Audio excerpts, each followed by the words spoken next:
Hey everybody, John from Bike Fit Advisor. To clarify the title of this video, this isn't going to be about the saddles that fit me the best.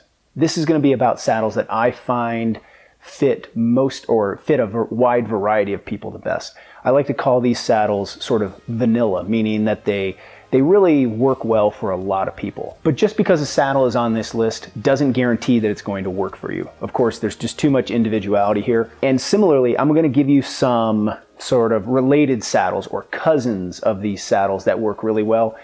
And just because one of these saddles works for you doesn't necessarily mean the other one will.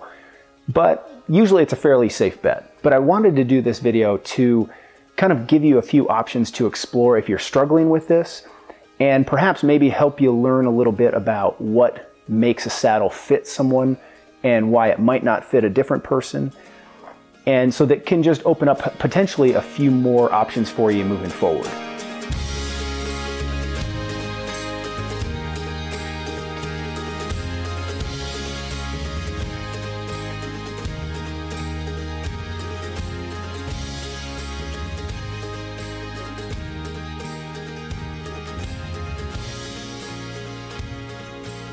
Okay, so first, the Fizik Aliante. For road biking, this is one of my favorites. It has a nice curved profile along its length, but there's also enough flat surface back here that we can see in this other view. There's enough flat surface here that makes it pretty easy to dial in the position. It fits under cyclists with a fairly wide range of flexibility, although it does tend to excel more under those with a few more restrictions versus the overly flexible riders. A few cousins of this saddle that also might serve you well are the WTB Pure and the WTB Rocket. These saddles are a bit heavier and they might serve better on some mountain bikes, but they do well on the road bike as well. Unlike the Aliante, they have a relief channel, but they all have a fairly similar curve to them. The WTBs may have a bit more flat surface to them, which gives their setup even more leeway. But again, the weight difference might be a deal breaker for some. The Aliante, the Pure, and the Rocket, though, all share similar characteristics in how much give or flex the shell here has, and how much it moves up and down as the rider pedals, which is why they tend to ride in a very cousin-like manner.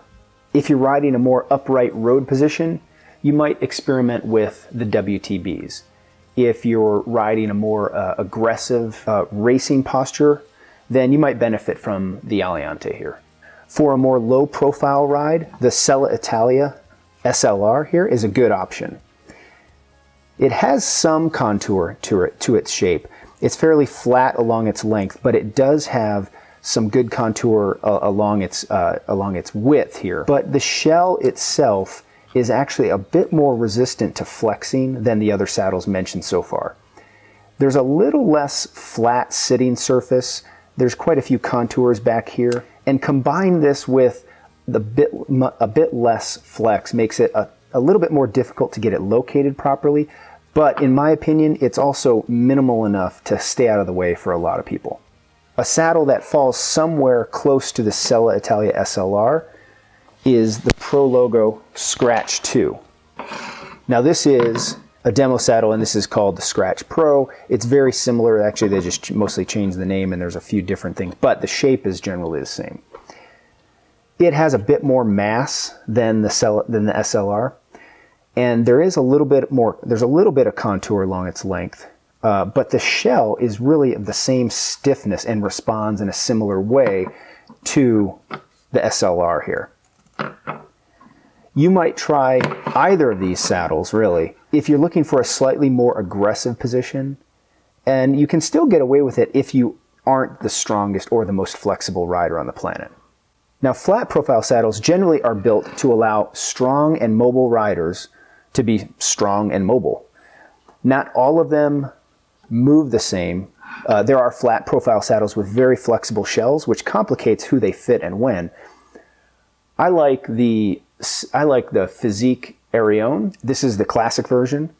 There is actually lots of flat sitting surface on this saddle. Everything back here is pretty much fair game, probably until this little ridge here even. And because of this, you can find a few different spots to rest on with this saddle.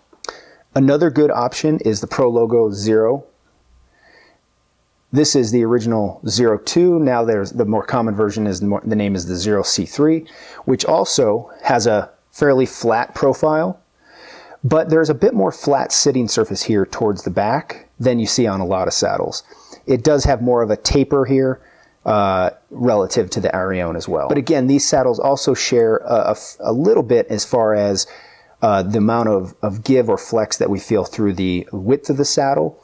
With the Arione, the fact that there has this zone of mobility right in through here where it really allows a lot of movement, that is essentially the same thing on this Zero, but there's just not much there. On the Arione, it kind of comes through here, and then this area would flex more. It's just absent here, which can effectively, for some riders, do the same thing and allow a little bit more hip movement in some cases.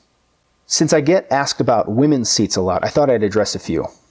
But just as a reminder, they don't just work well for women. I've had many male clients and subscribers that ride best on a women's saddle. The women's saddle that's most often tolerated by men as well is this WTB Diva. This saddle somehow manages to do well under a variety of riders with regards to strength and mobility, but it has a bit less padding, and so sometimes less dynamic riders struggle to mitigate the pressure that they feel on the sit bones with this seat. Another female saddle that tends to work fairly well is the Selle Italia Diva. The Selle Italia Diva is drastically different than the WTB Diva. It has a lot more cushioning in through here, and while it is pretty flat along its length, it does show a bit of curve, and then definitely through the top of the saddle here. It's difficult to see with this, but there is a fair bit of slope from the middle to the edges here. And it is very rounded because of this. So from one side to the other, there is definitely an arc to this saddle when you view it from behind. So again, this isn't supposed to be a comprehensive list of good saddles. There's a lot of good seats out there. But the key to finding the saddle that works for you sometimes comes down to understanding what characteristics about a saddle either make it work or not work for you, and then being able to build upon this for potentially the next seat you try. Do you need a little bit more flat surface on your saddle because you're already very mobile and you need some kind of room to move around on the seat a little bit? Or are you maybe a little less flexible and so you need some more contour to the saddle to kind of guide the hips and guide the pelvis to help smooth out your pedal stroke? So I'd love to hear your thoughts on saddles that have worked for you or haven't worked for you, and potentially based on what we've just gone over, maybe what characteristics of those saddles now maybe point to the reason why. So that's it for this one. Thanks for hanging in there. I will see you in a couple of days for the next video. Thanks, guys.